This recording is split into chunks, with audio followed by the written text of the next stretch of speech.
Happy New Year. It's another episode of Startups for the Rest of Us. This is the 13th calendar year in which an episode of this show has been published.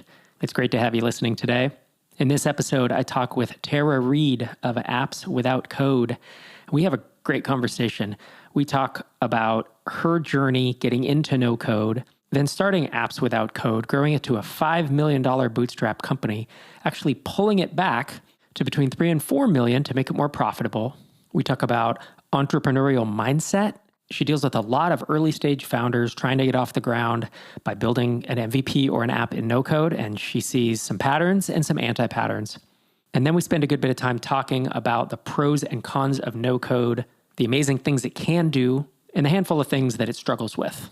Before we dive into that, if you want to get a head start on your 2023 goals, join us for the MicroConf Accountability Challenge. The difference between crushing your goals and falling short often lies in the tiny habits and wins along the way, and sticking with those habits can be tough while you're working solo. So we're running our second annual January Accountability Challenge inside MicroConf Connect. You can head to microconf.com/accountability-challenge.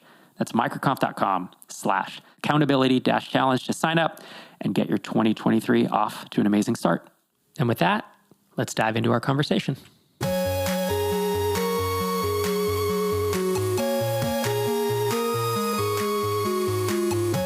Tara Reid, thanks for joining me on the show. Yeah, thanks so much for having me. It's great to finally meet you. I've heard a lot about you. We have mutual friends, and I've been hearing about Apps Without Code for at least a couple years now. To get listeners on the same page, your H1 of Apps Without Code is finally launch your app idea, come up with a strong app idea, build it without writing code, and make real money with your business. So you've been public about the revenue, 3 to 4 million this year. You help people build web and mobile apps. I think I got to kick it off with the question of, what made you decide to start it? I wasn't really intentionally trying to start this business. It really sort of happened. So what happened was I was building my first company, which is the previous business before this. I had launched this art startup, and I built this algorithm to match people to artwork based on their taste. And I was blogging at the time about how I had done that without writing any code. I essentially was like, let me see how far I can go, just like building something myself with off-the-shelf tools. And I kept pushing that. Like every time I was like, okay, let me just see if I can do more. I kept pushing that and was blogging about my journey of building without code. This was far before we called it no code or this was really cool. So this was maybe in 2016, I was doing this, and I got invited to do a TEDx talk on building apps without code, and I just had an influx of people emailing me saying, oh my gosh, I didn't even know this was possible. Can you show me how to do this too? I've already spent $20,000, $30,000 on developers and don't have what I want. I haven't had the time to just stop what I'm doing and learn how to code, and it doesn't quite make sense for me to stop what I'm doing to learn how to code because I'm going to ultimately be the business person, not the coding person. I just kept hearing that, and for a while my answer was like, no, I can't help. I'm trying to run my business. And after getting more and more of those communications, I was like, okay, I'm going to help 5 people. So I decided to help 5 people launch their app. They launched it out into the world. I then opened it up again. I think at that point, maybe doubled or tripled the price because people had really had a lot of success with it. And there were 70 people. And I thought, oh, wait, I think this is a thing. So if you fast forward to now, we have open classes and more elaborate sort of 8-week training programs. We've trained 150,000 people in 14 different countries. And it's been so fun. That's amazing. And you told me offline, I had seen, I think somewhere on LinkedIn that you were doing $5 million a year ARR. And then you mentioned you deliberately pulled the business back to do between 3 and 4 million. Talk us through that decision. Well, I think a lot of the audience here thinks about bootstrapping, right? And so we know that top line is not bottom line, right? Your top line revenue is not your profit margin. And so last year we did a handful of things to get more profitable. One of the things that changed, and I think changed for a lot of people, was just efficiency of ads after iOS 14. And we had to do lots of reorganization around that. So what it meant was that we changed some of our practices to operate more profitably, but to spend less money on ads. And so top line went down a little bit, but profitability actually went up. And these are the sorts of things, typically when I talk to people in the VC track business space, they're why would you do that? Why would you ever intentionally pull back on revenue? But for me, like, it's really important for me and my team to be operating like a profit first business. And so sometimes you make reorganizations of things so that like the team can have the life that they want, so that we can have the flexibility that we want. And so we made a strategic decision there. Yeah, and that's the beauty of having a bootstrapped or mostly bootstrap business. Oftentimes we call them independent SaaS or independent businesses, where you are not beholden to an investor. You could have an investor, but if they don't own a majority of the company or don't have all the, the provisions, you can make the decision that's best for you, for your freedom. I know that you talk a lot about lifestyle design and travel and such. So that's a nice luxury to have. How big is your team? My team is 15 people, and we're in 5 different countries. Okay. That's quite efficient. I mean, that's a lot of revenue for only a team of 15. Yeah, no, it's really great. Like, I think that we operate leanly, but we also want to make sure that like we get to design our lives and our days accordingly. So I wouldn't say that like everybody's just like only work all the time, 8 hours a week. That's not really our culture. But we also operate lean at the same time. And do you have, you've taught all these people to code, and your team builds apps for them, right? There's 2 different pricing structures. Like you can pay around $1,700 and kind of get instruction. Like I could pay this, right? And you would teach us how to build it. Yep. Or it's like $4,800 and you'll do that plus build the app for us, I guess. So do you have a success story or 2 of folks who have launched a business off you? I know you do. Yeah. Do you have a success story, or 50 probably? But no, we don't have time for 1 or 2 of someone who's built a business that, that changed their life in essence. Yeah, there are a ton. I think my favorite success stories are scenarios where people take something that they know a lot about, like they're subject matter experts in. And typically they know a lot about it because it's related to what they do for work. And there's something related to what they do for work that is just like hard or time consuming and like not great. So an example of this, like we have an alumni who's gone through the program who is in manufacturing. Right. And like, I didn't know this, but like apparently in lots of manufacturing plants, like they're still tracking things with pen, paper, and a clipboard. Like, yep, is that done? Check. Like with pen and paper. And yeah, everybody's got a phone in their pocket. So he built an app to streamline a lot of that process so that headquarters can really see like what's working, what's not working, where is the process slowing down. And his first customer was Coca-Cola, who white labeled this from him. So like that's an example. I can give you more examples. But the specific thing that like gets me really excited about like no code and the opportunity there is that people get to take something that Silicon Valley is not super excited about building a solution for. Like the non-sexy stuff is, I think, the coolest stuff. Where other people who are not in tech know something about it, they just don't know how to code and come up with like really cool ideas that I think are less likely for us to see in a Silicon Valley-based startup or even like a venture-based business. Yeah, and that's, in all honesty, the name of this podcast, Startups for the Rest of Us. Like it fits a lot of things as long as it, and a little bit cumbersome to say. Originally, it was around, I had a family, I couldn't apply to YC because I couldn't move there. I couldn't move to the Bay Area at the time, right? So I was saying, well, what about the rest of, like, what about how many millions of us don't want to do that or aren't able to? And it seems to apply in that case as well, right? Of like, it's for the rest of us who want to start a business that, I call them boring businesses, and I call it that with like respect. Most of the businesses I've built have been boring, but helping manufacturing or helping... like healthcare, yeah. Exactly. Yep. These are these great niche businesses because you don't have the massive players coming into them, right? So maybe one more example if you can think of. Yeah. Okay. So I'll give you maybe a few. So there's another alumni we've had go through the program. His name is Josh. He actually has this, when he met us, he has this after school program where he teaches students about like music and music composition, like playing music, but also sort of mixing music digitally. And schools would ask him to come do these after school pop-up programs all the time, but he can only do so many of them because he's only one person. And so he built an app that allows students to like compose and compile like pieces of music and songs together and work in teams. Like the teachers can give assignments and grade it and all of that. So he built this custom platform for this and then licensed it to 23 schools in the state of Virginia, for example. Wow. That's incredible. So like that's another example of like something something about that like it's hard or time consuming or manual and creating product around it. Yeah, it's interesting because when I talk to founders and what I see across MicroConf and TinySeed is that about, I believe when we did our State of Independent SaaS survey, 90% of the bootstrapped, mostly bootstrapped SaaS founders, 90% of the teams have at least one technical founder, at least one developer, like 9 out of 10 in essence.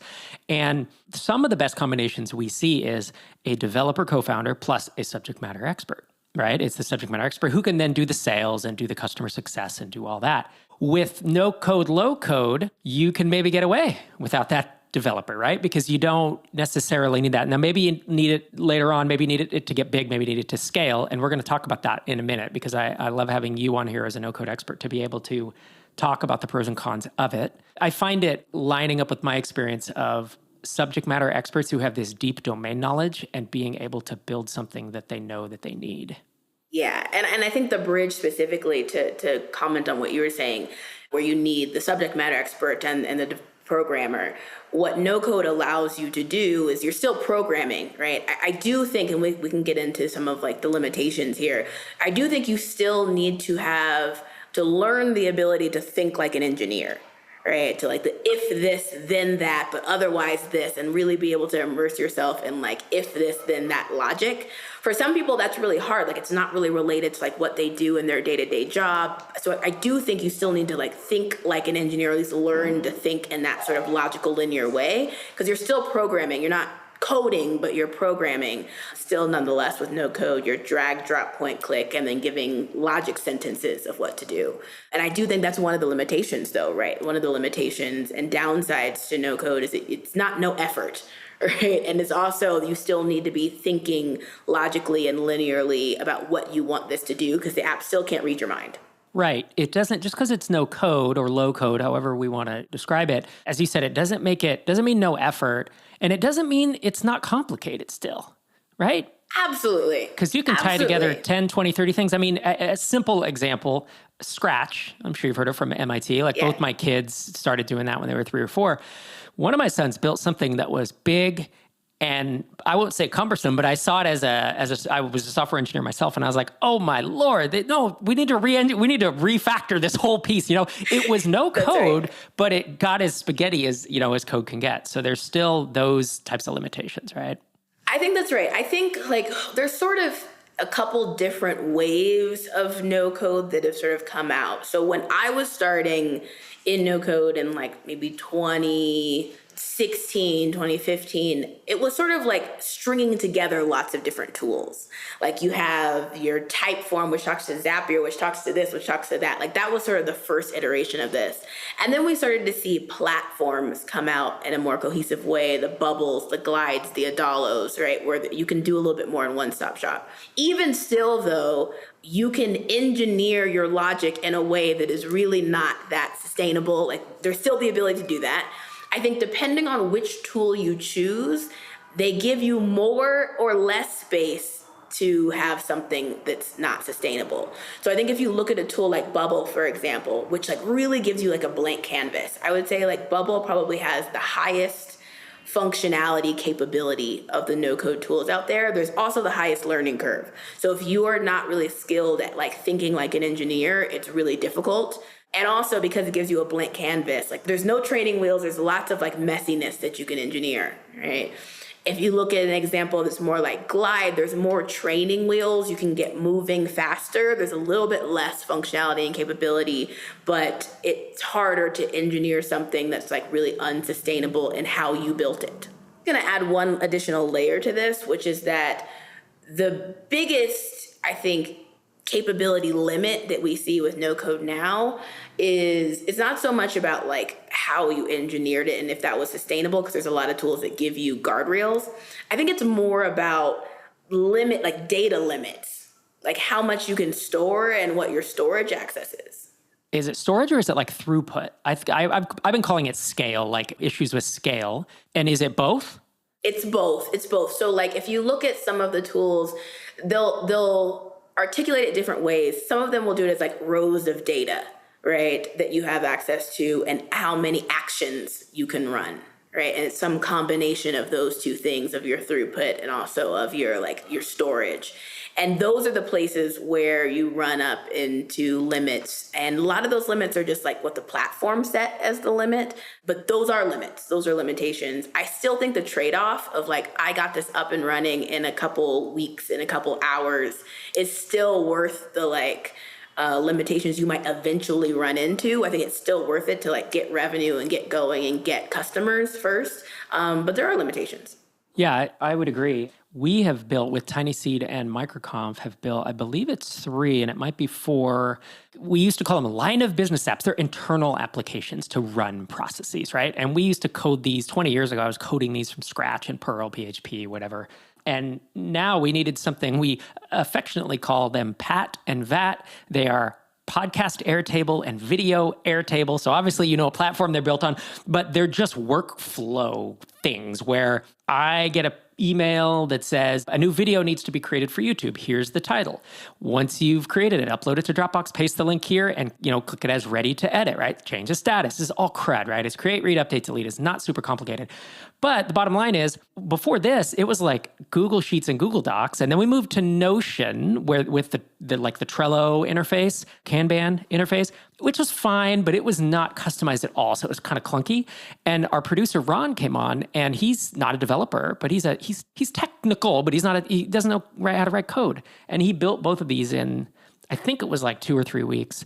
And look, does it scale to as far as my last SaaS app could? No, it doesn't. It doesn't need to because it's internal, right? If I was building it externally, if I were to try to productize this and sell it to other people, I do think we'd run into some issues. And we could probably talk about those in a second because those are the kind of the cons that I do see around cons, limitations, whatever it is around no code. But I agree with you that the MVP, if I was not technical and trying to start a company, do I want to pay 20 grand?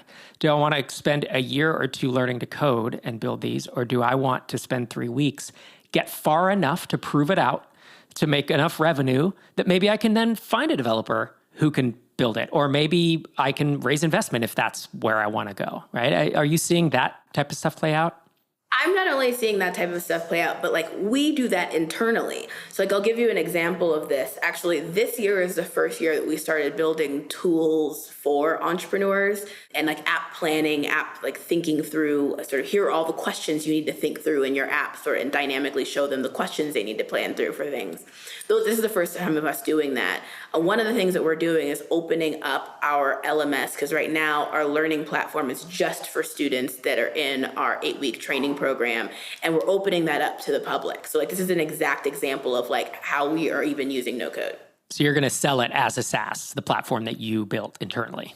Yeah. So what's one of the interesting things that's happening with the company is like we've operated as like a coaching and agency business and are really moving into SaaS now. And a lot of that is just because we're able to like use revenue from the other side of the business to build software, and it's good timing because we already have a large audience. But what I'm saying is even as we open that up and sort of open up the lessons and videos and tutorials to the public, we're going to eventually down the road code this just because it's going to link in with some things that like really hit up into the limitations of no code.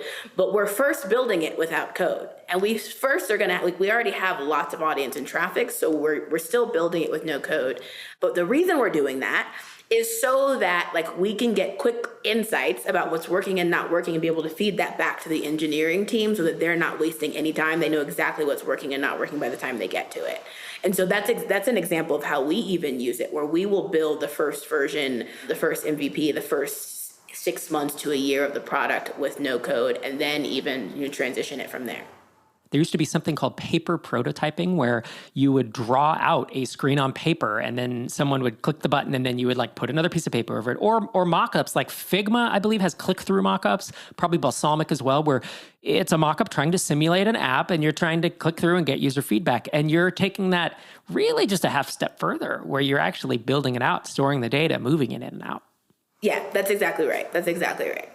And so before we get in, I want to dive a little more into pros and cons of no code, then talk about entrepreneurial mindset. Before we do that, though, I wanted to ask your preferred platform. Is it Glide?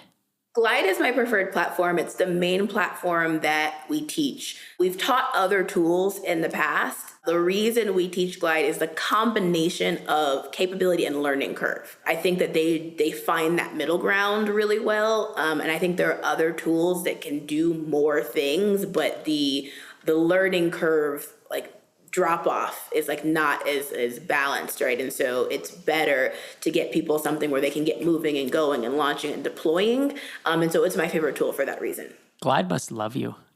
Are you bringing them a ton of business? I mean, you have to be one of their biggest ambassadors. I don't know that we're tracking it, but yeah. Yeah, that's cool. All right, so we've already touched on some pros and cons of no code. And the reason that I bring it up this way is we do get this question at least once a quarter, maybe every couple of months, of like, I'm trying to build this in no code. What should I watch out for? Should I try to do this in no code? Or even there's questions that are like, I'm about to pay someone $30,000 to build this for me. And then I'll pop in with, this sounds like something you could at least build an MVP in no code. Even if you can't service 1,000 customers, you can get to a point. So I want to throw out to what I think are the three biggest positives around no code. And I'm curious if you agree with them and then if there are others that you know of. But the first is that you don't need to spend years learning to code, right? It's a no or low developer requirement, which is amazing. So it's a lot cheaper, time-wise and money-wise, if you had to hire it out. Second is speed. We've already touched on this. I mean, if I were to hire a developer to build or write it myself to build Pat and VAT, like I just described, it would have been months of effort, no doubt. And we built it non-technical in a couple weeks. And the third one, maybe it's a combination of the others, but I like to say that bootstrapping is a great equalizer, meaning almost anyone can bootstrap a business of some kind, and you don't need permission to do it, right? You actually have a phrase about building your own playbook, right? You just built your own playbook because I'm assuming the playbook's available, they weren't going to work for you.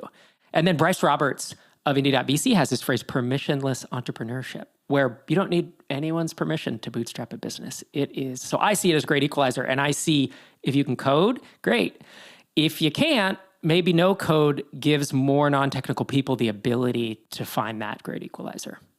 I get to work with lots of people who do code and who love using no code because they can move faster. They can validate, do people want this? Will they pay for it? What are the main features that they need? And get that answer really quickly. And then they decide to go code it. So I would even say it's useful for people who do code too. Okay, so those are my three. You have others that you've thought about? I think your three are right. I think I would put an asterisk on the speed piece because I think that getting something out there quickly or your ability not to get something out there quickly, it's probably the biggest killer of people's entrepreneurial dreams that I see. You're in analysis paralysis, you never got it out, it went on the back burner, then you came back to it, that not using your momentum, that I think is people's biggest downfalls in entrepreneurship, not knowing how to leverage that.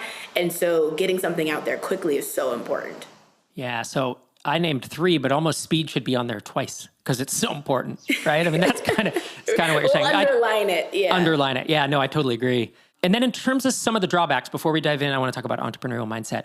But in terms of some of the drawbacks that I've seen, I mean, we already talked about scale in terms of some type of limit, whether it's the number or the volume or whatever. So my last company was an email service provider called Drip, and I don't even remember the numbers, but I remember at one point we were sending 100 million emails a month. Is that right? Yeah, no, it was more than that. But anyways, I question if a no-code app could do that, could keep up with it, right? So there's a scale there. There are limitations on what you can build, right? It's within the limits of platforms because, again, I don't think today you could not build Drip with no code. It was a big, complex app. It required custom code, basically, to do it. And then I think the last one that we've run into with Pat and VAT and our other stuff is the UX, UI can be challenging. And I'm not that picky, but I'm a product guy. So I'm picky enough that I'm always like, ooh, can we change this? Because it's pretty janky. And Ron will be like, that's the only calendar widget they have. It just works that way, So there's kind of that. I would have a tough time, I think, if I sent Pat and VAT out into the wild, I would almost feel a little bad of It's great for internal, but like for having other people use it, I'm like, ooh. And maybe it's the fact that we use Airtable, and I think the UI of Airtable is not great, right? Glide's probably better. I think that's right. Okay. I think that's right. I think there are tools that give you a lot more flexibility on the UX UI, all the way to tools that give you full, like blank canvas flexibility. Sometimes that's good or bad, right? Like if you have no design sensibility, like I am not a designer, you should not put me in charge of like designing the UI because I'm going to put something wild and not great. So like if you are one of those people, you actually maybe don't want one of those tools that like gives you full blank canvas. But I do think now there's a little bit more spectrum of like options that you have. I would put Airtable on like the least flexibility sort of end of the spectrum there.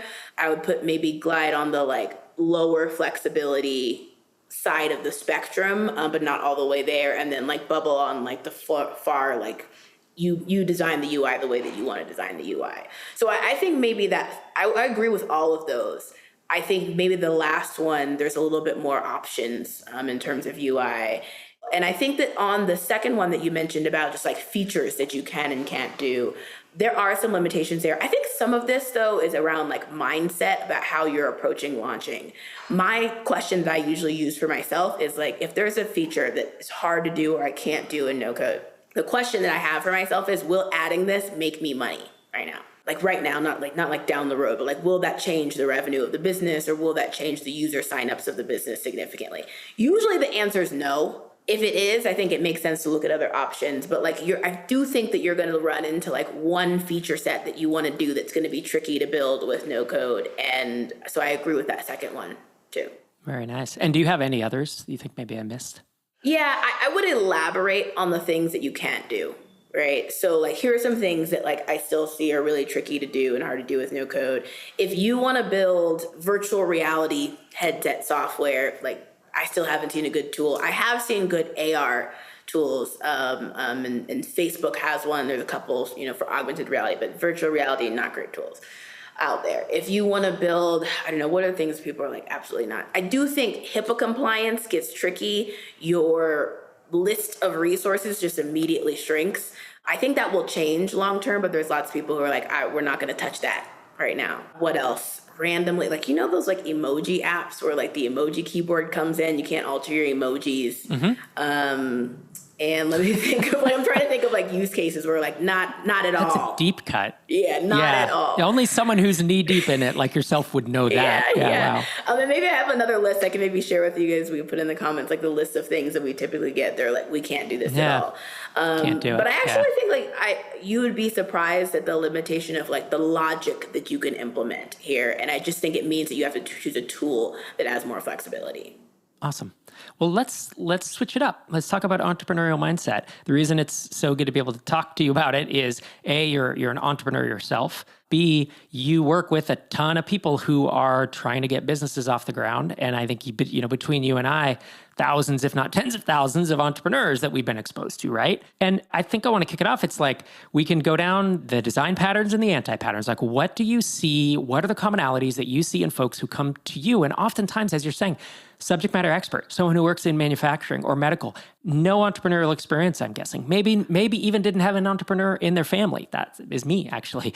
So why do some of them succeed? What do you see in them? Okay, so a couple things. First one is good fear management.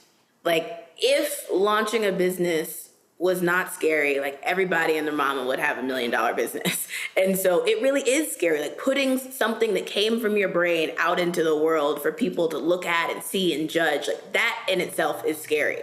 And so I think lots of people are looking for it to feel not scary first and then they'll do it. And it doesn't actually work that way. It works in the reverse. You like do the scary thing anyway. And then after you do it a couple times, it's no longer scary to do, like hitting publish, like asking people to sign up, like sharing the link with people, right? Those are the things that are just scary to do. So like, that's the first thing.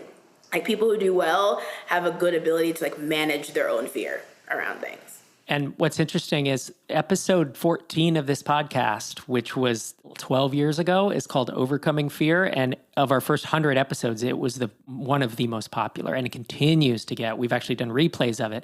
And even 650 episodes later, I listened to it, and it holds up because we all have that fear of launching. We have a fear of being criticized. We have a fear of looking dumb. We have a fear that no one will care. We have a fear that everyone will care. We have a fear of people's eyes on us and saying, this is great. And like a fear of success. We have a fear of, right? Right. So managing fear that's a really good one. And the reality there is like most people aren't even paying that close attention to you. Like they're worried about themselves. Like they're not like judging you that hard. They actually think in reality that what you're putting out there and the fact that you're putting something out there is really cool. Like they admire you. They think that's awesome. That's most scenarios. Another one, and maybe this is a subset of fear, maybe it's a completely separate category, is like managing a relationship with like money, abundance, success, I'll put in the category. Like this is something I think for me that was really hard. And I think I'm like just now, like 8 years into entrepreneurship as a whole, like really like getting a grasp on. I think maybe some of that is like I didn't grow up in a wealthy family. Like the idea of investing in myself felt really scary to do. The idea of like putting money into the business felt really scary. Like those sorts of things made me really nervous. So I think like the second thing of like things I see that make a difference for people, success or not success, is really managing that relationship with money and abundance, and not being in like scarcity mindset of like, I can't do this, I can't go learn, I can't go invest in myself, I can't pay for the software that I need because like there's not going to be enough, there's not going to be enough resources. That's another big one.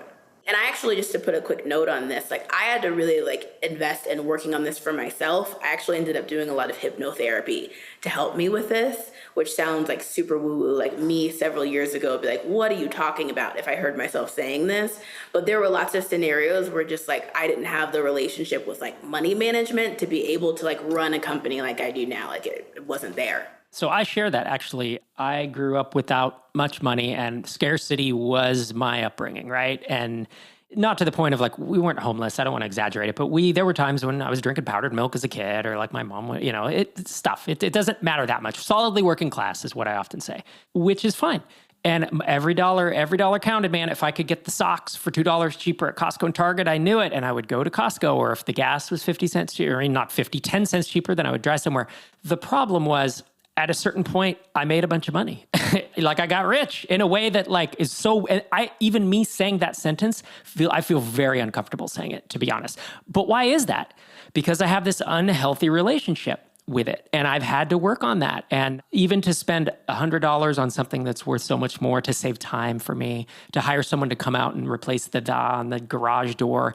I'll spend 6 hours on a Saturday. I don't anymore, but I used to, because I grew up construction family, and to pay someone a couple $100 to do something. My wife was like, dude, you're nuts. Like you have so much, you could be with the kids, you could be doing some work, you could be, whatever it is, relaxing. Like you need to chill out with that. And so I really realized at a certain point that I also had an unhealthy, it was an adaptive thing for me as a kid. And even as an adult, to be honest, because we came out of school making, what did I make? $17 an hour at my first job. Hey, that's great. Living in the Bay Area, can't even afford it. We literally, we're going to live in a trailer park. Like we didn't have the money.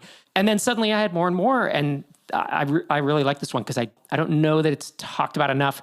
Probably not because it seems like whining on the yacht. You've heard this phrase of like, it seems like, oh, real first world problem, so much money. But it's like, even at the point where let's say you make, for the first time ever in your life, you make $100,000, and that may be 3 times what your parents ever made or something. Like at that point, you should start adjusting. Now, you don't go crazy and buy a Maserati, but are there ways that you can do that better? Are there ways that you can manage your money without just this tight-fisted fear of every dollar? Yeah. And I think it comes down to like a trust in yourself and the ability to generate more. Like, I do think that entrepreneurship really takes that, like a trust in yourself that you will be able to flow money back to you. You'll be able to create value for someone in some kind of way that you'll be able to get resources. And if you don't have that, it's really hard to take risks on an idea. And so that's where I think it shows up for people. I like sort of the example that you gave of like, even if you're just making like more money than your parents have made, like it still shows up. I think there's 2 places where I see it show up for founders really specifically. It's like the first show up of it is like, I don't want to spend money on the software tool that I need because like I'm trying to find like a totally free way to do it. And while like it's really good to be like tight on your expenses, There's also a scenario that you run into where it's like, yeah, but like we need the tool to keep moving and to get going and to get the customers. So like, let's just do that, right? Well, we're going to be able to add value to people, so we'll get back. I also see it show up a little bit later in the stage of like, but I don't want to hire anyone to help me. Like I got to find a way to like do everything myself. That's like the next sort of stage place that it pops up. And it just sort of requires a work on your relationship with like abundance and not having scarcity mindset. So that's another thing. Makes sense. You have any others you want to throw out? Other adaptive qualities, or even go to the opposite, anti-patterns? Yeah. The anti-pattern, the last anti-pattern is like around the lack of scrappiness. So there's almost like if you don't have money for something, you need help from someone, you don't have resources to do that, that's fine. The inability to go, okay, how could I make this work? What if I bartered? What if I asked that person like what they're up to in life right now and like what they need help with and found something that I could help with, and then in exchange they help me with this thing that I need help with? Like that, I think, is a big one. And I think no code is a really good sort of tie-in for that. Like it appeals to people who are scrappy, who are like, maybe it's not going to be perfect. Like in the scenario of bartering with someone, right? In an ideal scenario, you would have the payroll budget to hire them, but you don't right now. In an ideal scenario, you would know how to code or have the technical co-founder, but you don't right now. And so, or even if you are technical, you would have the product already out there and have feedback on it, but you don't right now. So like, here's the thing we can do, like roll up our sleeves. And I think what comes with that is a comfortability with not being perfect. It not being perfect when you put it out there. And I think when people are in like full perfectionist mode, it's really hard to launch something. Even if you had a full development team, it's still, the first thing you launch is still not going to be perfect. What's that quote? Reid Hoffman says, like, if you're not embarrassed of the first version of your product, then you launch too late. Right, like that willingness to put something out there and get feedback on it and iterate over time. Like I think that the reliance on everything having to be perfect at first launch is an anti-pattern. Big time. Better done than perfect, right? That's a phrase. I actually had that on a t-shirt someone, I think Userlist gave me. But I love the way the last two things you said tied in, like lack of scrappiness. It's like a lack of creativity, a lack of just getting it done, right? Just the inability to just get shit done when it's hard, when you don't have the money, whatever. And maybe to jump in and do it yourself and to learn. I remember like teaching myself XYZ, even though I only needed it once, but I needed it at that time, right? And I spent too many days learning it. Facebook ads was what it was actually, where I spent like an entire weekend reading all the books back in 2011. And I was being scrappy because I didn't have the money to hire a consultant. And so I just did it. Each of these has, I think, a pattern and an anti-pattern. The shadow side of that is you can then take that too far. You get down to the point where you don't want to bring anyone in because, well, I can do everything because I'm the entrepreneur. And even if I have the money, I'm going to keep more money for myself and do it. And then, of course, that's burnout. You move slower, you grow slower, you don't, whatever. So each of them, I think, has both sides. That's right. That's right. Well, Tara Reid, it's been amazing having you on the show. Yeah. Thanks so much for coming on. Thanks so much for having me. It's been fun. Yeah. Yeah. If folks want to keep up with you, you are on Instagram at Tara Reid _. And of course, also on Instagram, Apps Without Code and appswithoutcode.com. Thanks so much. Thank you. It's great to be here on this third day of January 2023. Thanks for listening this week and every week. If you feel like you want to change someone's year, maybe send them an episode of Startups for the Rest of Us, or post a link to the show on Twitter. We're at StartupsPod. I'm at Rob Walling. If you're still on Twitter, that is, by the time this goes live. It's great to be back in your ears again this week. This is Rob Walling signing off from episode 642.